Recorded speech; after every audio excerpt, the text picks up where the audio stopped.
Say you're on a road trip with 4 other people, everybody chips in 20 bucks for gas. Tank's full, driver's happy, nobody thinks about it again. Then you find out the driver expensed the entire trip to his job, got the whole thing reimbursed, mileage, gas, the gas station hot dog. So you go, hey man, we gave you $100. And he says, you received exactly what you bargained and paid for. You wanted a ride, you got a ride. Case closed. That's Nintendo. That's not me being cute. That's a phrase out of a real legal filing submitted to a real federal judge on purpose last week. I want to walk through how we got here because the shape of this thing is so clean, it's almost artistic. And somewhere in here, there's a number from a company that did the exact opposite of what Nintendo did. And I think it's going to short circuit you a little, and I'll get there. August 1st, 2025, Nintendo announces prices are going up on the original Switch family. The reason given? Market conditions. Market conditions. Hang on to that phrase. It's got a second job later in the video. August 3rd, the new numbers go live. Original Switch 300 to 340, OLED 350 to 400, Switch Lite 200 to 230. That's an 8-year-old console getting a raise. Accessories got hit too. Joy-Con 2 pair up to 100, Switch 2 Pro controller to 90, GameCube pad to 70, and the Alarmo, the alarm clock, went from $100 to $110. They raised the price of the clock. Switch 2 hardware stayed at $450, by the way, which meant the 8-year-old OLED model is now sitting $50 under the brand new console. Fantastic value proposition. Really makes you want to walk into a Best Buy. Nintendo never said the word tariffs in that announcement. Didn't need to.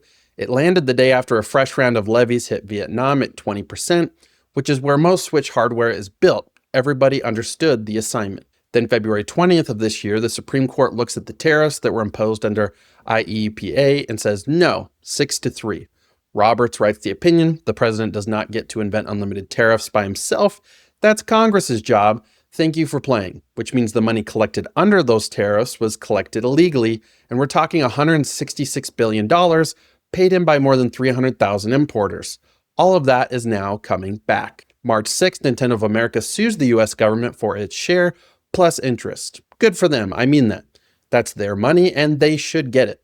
Over 1,000 companies filed the same kind of claim. Costco, FedEx, Revlon, Dyson.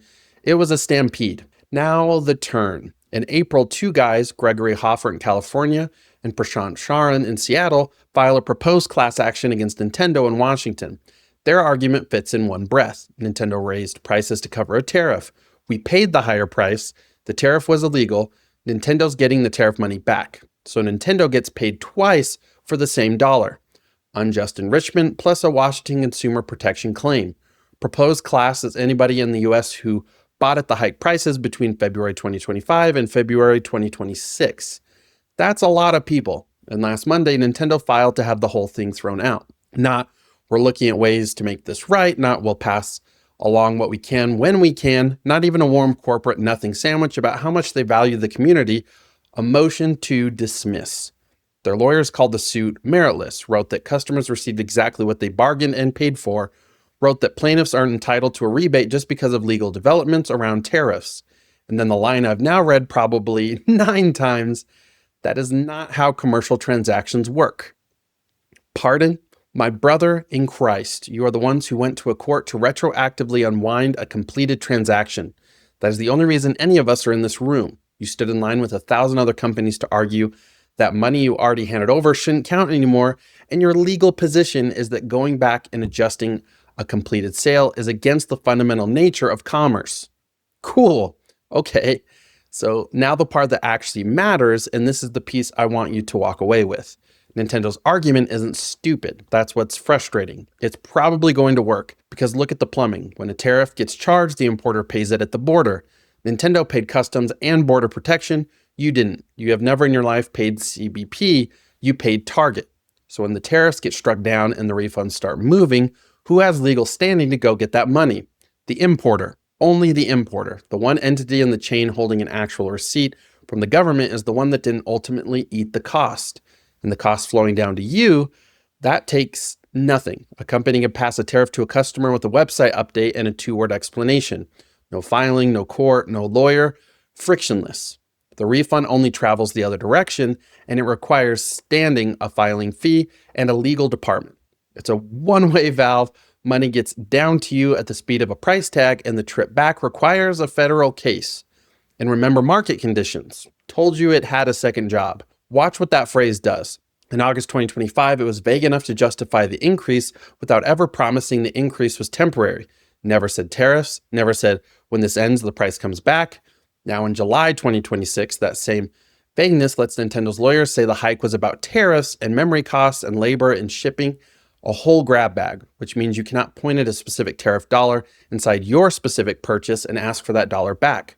Same two words, one of them raises the price, the other one makes the price impossible to unwind. That's not sloppy PR, that's drafting. And here is the last brick. The New York Fed found US importers absorbed the overwhelming majority of these tariffs, and importers overwhelmingly handed that cost to consumers. A Senate committee estimated the whole thing ran the average American family somewhere around $1,700 over the year. So money leaves households, goes back to the government gives it back to companies, and a company's formal legal position is that the households have no claim on it because they wanted a video game console and they got a video game console. That's not one suspicious thing, that's a euphemism, a valve, and a standing rule, all pointed in the same direction. So let me drop the bit for just a minute. I don't think anybody watching this is owed $40 in a way that's going to change their life. That's not the part that gets me. Somewhere last October, there was a grandmother standing in a Best Buy holding a Switch light because that's the thing the kids circled, and it rang up at 2:30 instead of the 200 she had in her head, and she paid it. Didn't argue, didn't post about it, took it home and wrapped it. She has no idea the word tariff was ever part of the transaction. She's never going to read a motion to dismiss. She does not know there is $166 billion moving through a federal refund portal right now, and she is never seeing a cent of it. And that extra $30 was never a Nintendo cost. It's already on its way back to them. The Switch launched at $299 in March of 2017 and held that price for 8 years. 8. Through a pandemic, through a chip shortage, through every excuse hardware companies have ever reached for. Nintendo just didn't raise it, and people noticed, and that was genuinely part of why the thing was loved. Then they raised it, then the reason they raised it got struck down. The price didn't come back, and the money's going to them instead of her. You don't have to legally owe somebody a refund to know what you should do.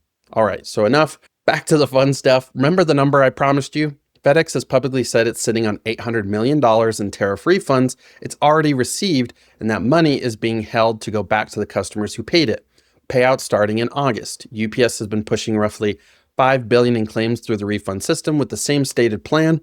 Costco CEO said if the money comes back, it goes into lower prices for members. So the full range of available corporate behavior here runs from we're cutting checks in 3 weeks all the way to you have no legal right to this, and also that's not how commerce works.